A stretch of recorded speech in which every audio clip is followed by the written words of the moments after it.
My husband chose his mother over me, so I took back my house, my dignity, and my freedom. I'm KLO, an architect by profession, and in that moment, I was a bride walking down the aisle.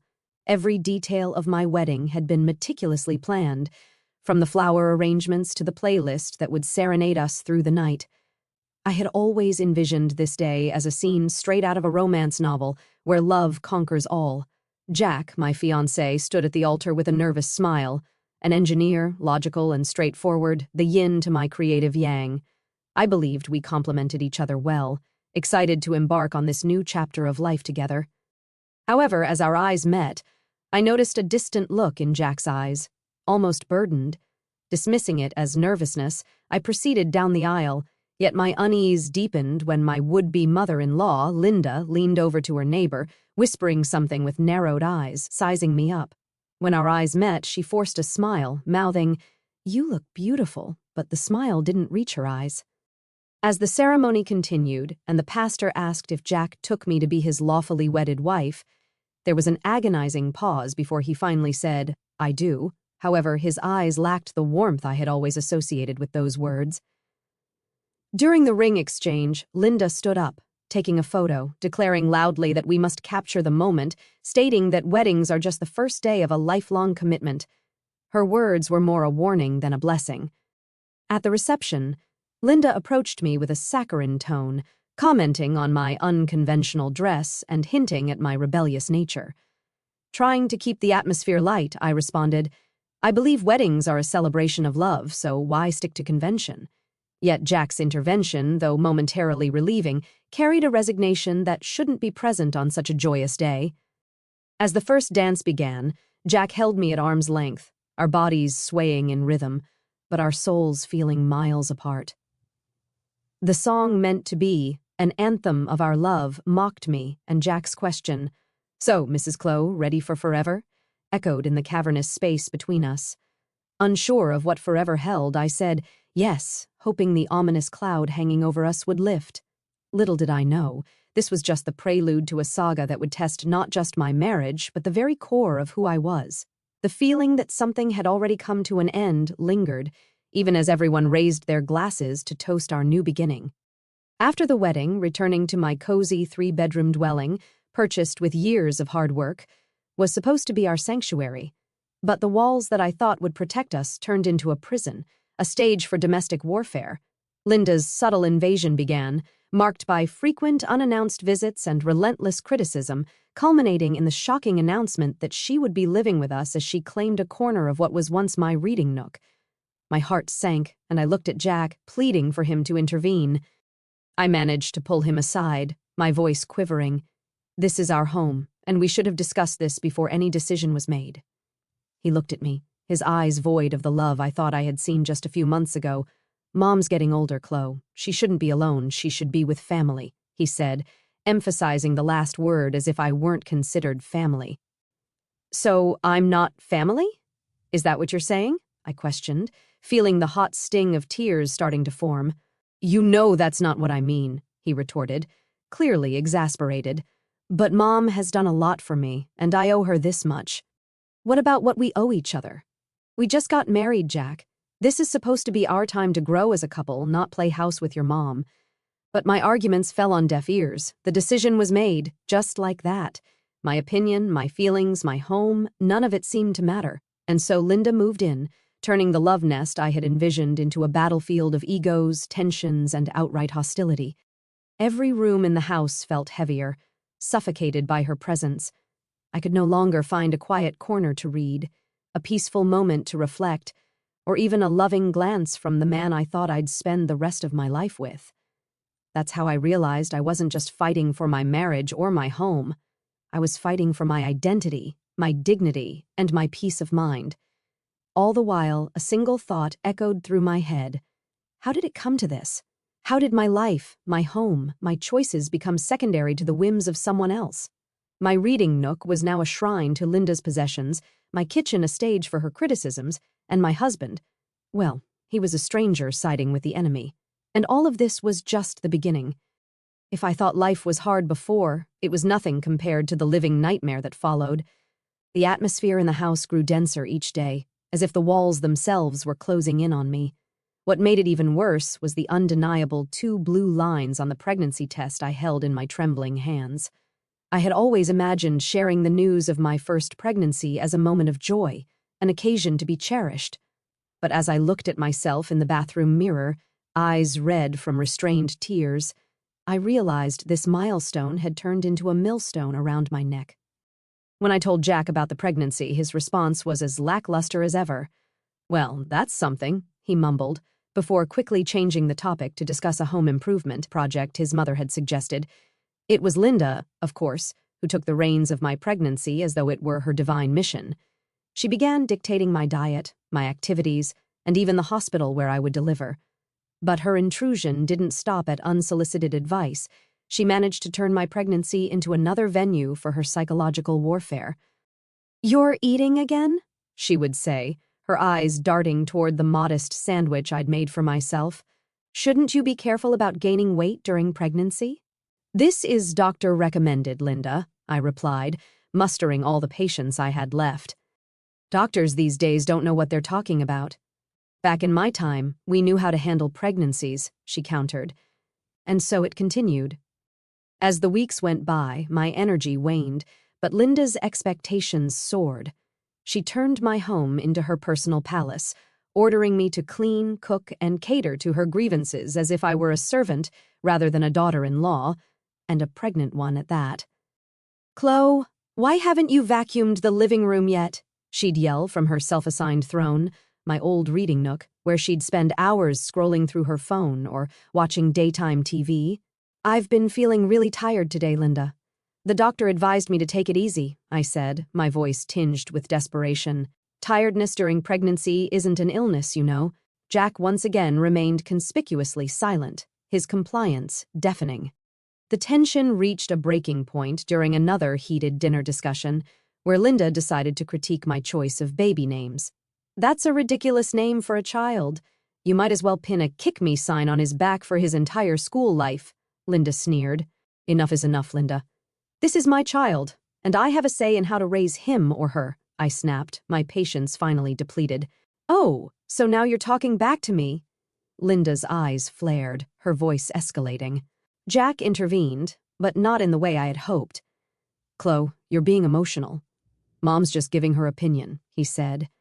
I looked at him, then at Linda, and then at the house that had turned into a nightmare. I felt trapped, humiliated, and utterly alone.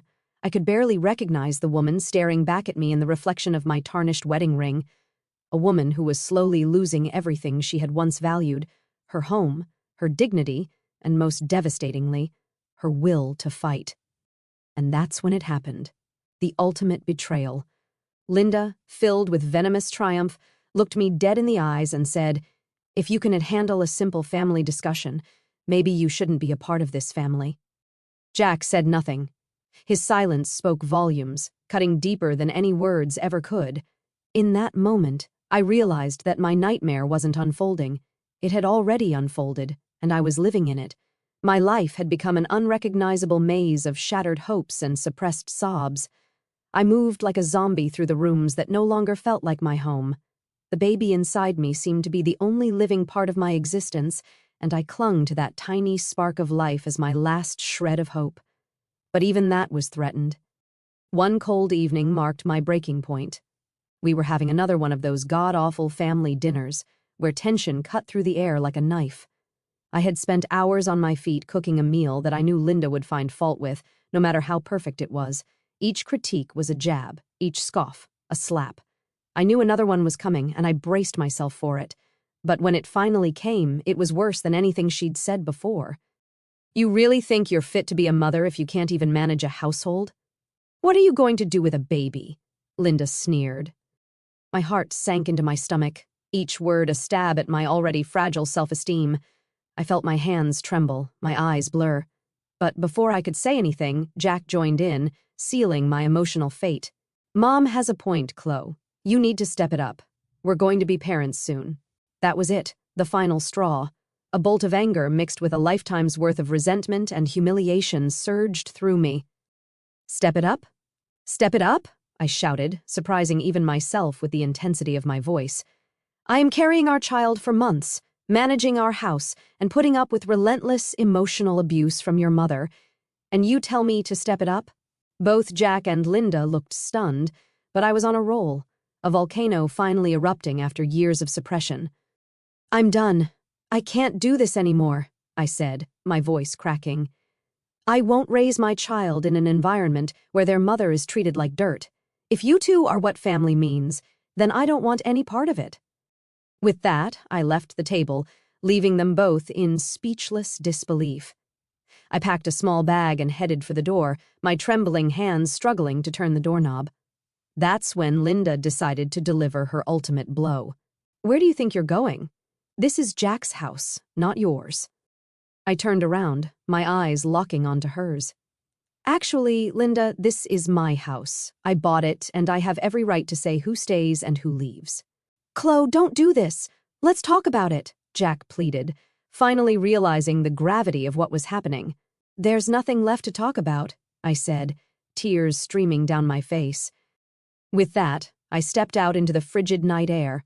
No coat, no plan, just an overwhelming urge to escape.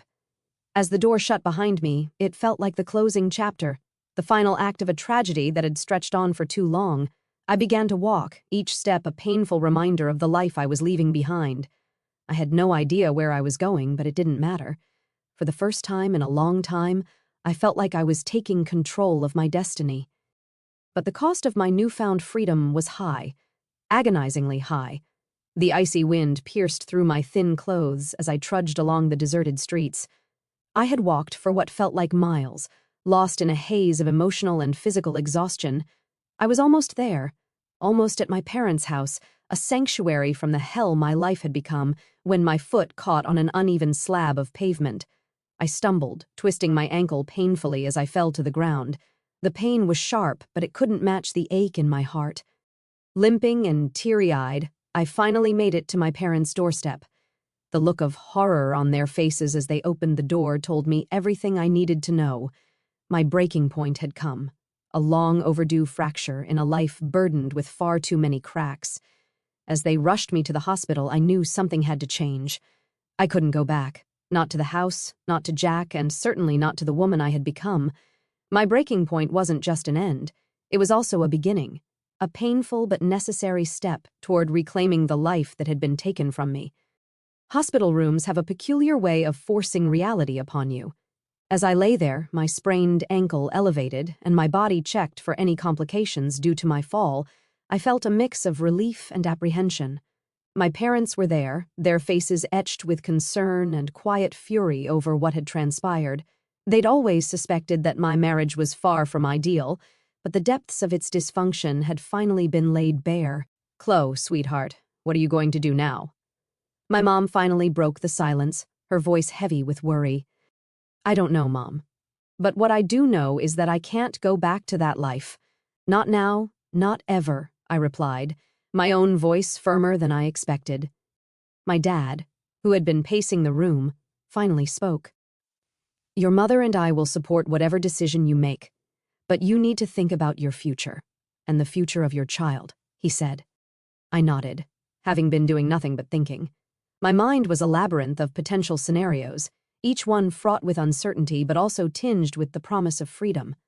It was then that my phone buzzed. It was a text from Jack. Chloe, where are you? We need to talk. Ignoring the text, I switched off my phone. Whatever he had to say, it was too little, too late.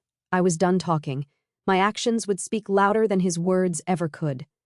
My first move was a call to a family lawyer, a decisive step in putting an end to my disastrous marriage.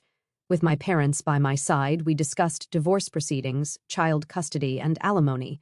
There was something chillingly clinical about dissecting a failed relationship in legal terms, but it also instilled in me a sense of empowerment. For the first time, I was taking control of my life, making choices that prioritized my well-being and that of my unborn child. A week later, Jack and Linda were served divorce papers and a notice of eviction from the house. My house. The lawyer also included a clause for hefty child support payment and financial compensation for the emotional distress I had endured. It felt drastic, but necessary. a harsh severing of the bonds that had chained me for so long. When I finally turned my phone back on, I was bombarded by a flurry of messages and missed calls from Jack. "Chloe, please, can we talk about this?" I didn't realize how bad things had gotten, followed by another, "I'm sorry, Chloe. I never wanted any of this to happen. Let's find a way to make it right." For a fleeting moment, I was tempted to call him back, to hear him out. But then I remembered the long nights of humiliation, the years of emotional neglect, and Linda's insidious cruelty that he had silently endorsed. Any affection I had for him was now buried under the ruins of our broken marriage. I deleted the messages, erased his number, and blocked him on all social media platforms. As far as I was concerned, Jack was now part of my past, a painful chapter in a book I was ready to close. I knew the journey ahead would be filled with its own set of challenges. Divorce proceedings are never simple, especially when a child is involved. But for the first time in years, I felt like I was steering the course of my own life. A painful journey, but one that led away from the darkness that had consumed me and toward a future that, while uncertain, held the promise of something better. The courtroom had that sterile, cold air that seems exclusive to places where lives can change in an instant. My lawyer sat next to me, a stack of papers in front of her, radiating confidence. My parents were behind me, their moral support palpable. Across the room, Jack sat with a look of defeated bewilderment, his mother Linda beside him, her face a mask of indignant disbelief. "All rise," the bailiff announced, and Judge Morrison entered the room. The divorce proceeding was a whirlwind of legalities, a barrage of facts and accusations laid bare for the court to dissect. As the evidence of Linda's abusive behavior and Jack's neglect was presented, I watched their faces contort, perhaps truly seeing themselves for the first time through the eyes of the law, and through my eyes. The judge turned to Linda. "Mrs. Davis, you stand accused of emotional abuse and harassment. The evidence is overwhelming. How do you plead?" "Your Honor, this is all taken out of context. I was only looking out for my son's well-being," Linda stammered, her voice lacking its usual arrogance. "It appears your definition of well-being is quite twisted," Judge Morrison retorted, clearly unimpressed. Finally, the judge rendered her verdict. "The court hereby grants Chloe Davis a full divorce from Jack Davis. Custody of the unborn child will be given to Clea Lowe. Jack Davis, you are required to pay child support as determined by the state. And Mrs. Linda Davis, considering the extensive evidence of your emotional abuse and harassment, I'm fining you $100,000 for your actions." I felt the weight lift off my shoulders as the gavel came down, but it was a bittersweet relief. My marriage had ended, not with a bang, but with a quiet rustling of legal papers. I was free, but at a cost I never could have imagined when I said I do. As we left the courtroom, Jack approached me, a lost look in his eyes. "Chloe, I'm so sorry. I never thought we'd end up here." I stared at him, seeing the man I had once thought I would spend my life with, and all I felt was a void where love used to be. "I didn't think so either, Jack. But here we are." "It's too late for sorry now," I said, turning my back on him and walking away. Linda tried to make eye contact as I passed her, perhaps seeking some form of acknowledgement or forgiveness, but I gave her none. She had taken so much from me, I wouldn't give her the satisfaction of knowing she still mattered. When I stepped out of the courthouse, the sun seemed a little brighter, the world a bit more colorful. It was as if I was seeing everything through new eyes, eyes not clouded by constant anxiety and emotional distress. It was the beginning of a new chapter for me, one written on my own terms. My mother hugged me tightly, tears in her eyes. "You did it, Chloe. You're free, and it's all thanks to you and Dad." "I couldn't have gone through this without your support," I replied, grateful beyond words. "We'll always be here for you," Dad said, joining in the group hug, "and for your new beginning."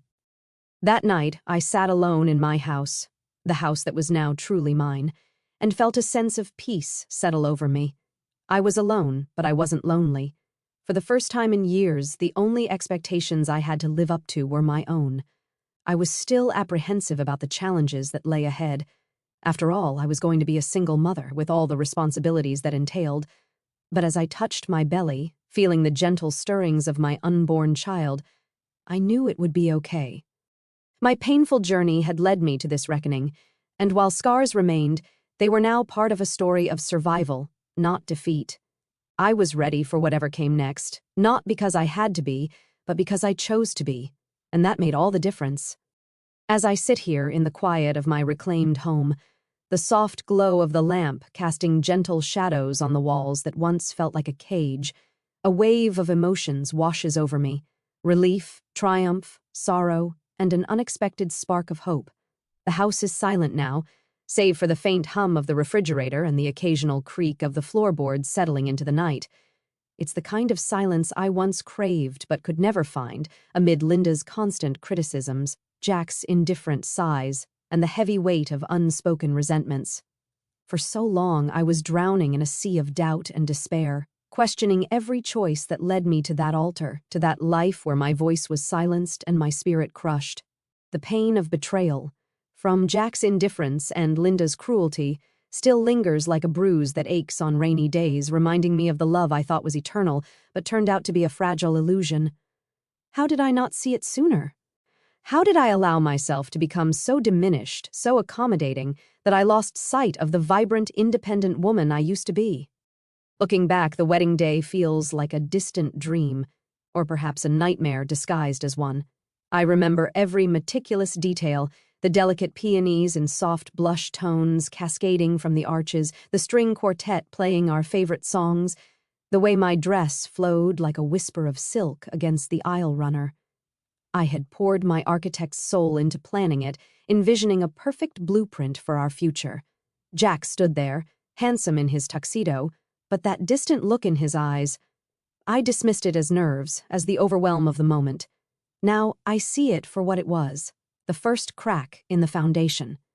Linda's forced smile, her whispered judgments, the pause before his "I do," they were omens I ignored in my eagerness to believe in fairy tales. Love, I thought, would conquer all.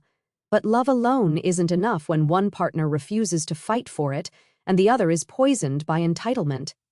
The months that followed were a slow erosion of my identity. Linda's invasion wasn't just physical, it was a systematic dismantling of my autonomy. My reading nook, once a sanctuary filled with sketchbooks, design magazines, and the scent of fresh coffee, became her throne room. She'd lounge there for hours, barking orders while I, heavy with child, scrubbed floors and prepared meals that were never good enough. Jack's silence was the deepest cut. He, the logical engineer who once debated structural integrity with me late into the night, now sided with chaos over harmony. "Mom needs family," he'd say, as if I were an outsider in my own home. I owed her nothing, yet I was expected to sacrifice everything: my peace, my health, my dreams, for a woman who viewed me as an intruder. The pregnancy, which should have been a beacon of joy, became another battleground. Her comments on my weight, my choices, my very capability as a mother chipped away at my confidence until I barely recognized the exhausted, tear-streaked face in the mirror. That final dinner, the one where they questioned my fitness as a mother, was the eruption I had suppressed for too long. The words burst out of me like a dam breaking: accusations, pleas, raw truth. Leaving that night, with no coat against the biting cold, was terrifying. My ankle twisted on the pavement, pain shooting up my leg, but it paled compared to the agony in my heart. Falling to the ground, sobbing in the dark, I felt utterly broken. Yet, in that moment of physical vulnerability, something shifted.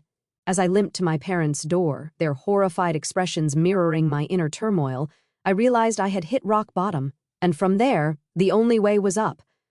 The hospital bed was a turning point, cold and clinical, but it forced clarity. My parents' unwavering support wrapped around me like a warm blanket. "What now?" my mom asked, and for the first time I had an answer: freedom. Calling the lawyer felt empowering, a concrete step, like drafting a new set of plans after a flawed build. Serving the papers, evicting Linda from my home, demanding child support and compensation for the emotional toll. It was justice, not vengeance. The courtroom was intimidating, the air thick with tension, but as the judge laid out the verdict, divorce granted, custody mine, fines for Linda's abuse, a profound weight lifted. $100,000 wouldn't erase the scars, but it acknowledged the harm. Jack's apologies fell flat. They were too late, too hollow. Walking away from him in the courthouse hallway, I didn't look back. That chapter was closed. Now, alone in my home, truly mine again, I wander from room to room, reclaiming spaces. The reading nook is mine once more. I've already ordered a new armchair, soft velvet in a bold teal, to replace the ghosts of Linda's presence. The kitchen smells of my own cooking, experiments with herbs and spices, no criticisms to dampen the joy. My bedroom, once a site of lonely nights beside a stranger, is now a haven of soft linens and architectural drawings pinned to the walls.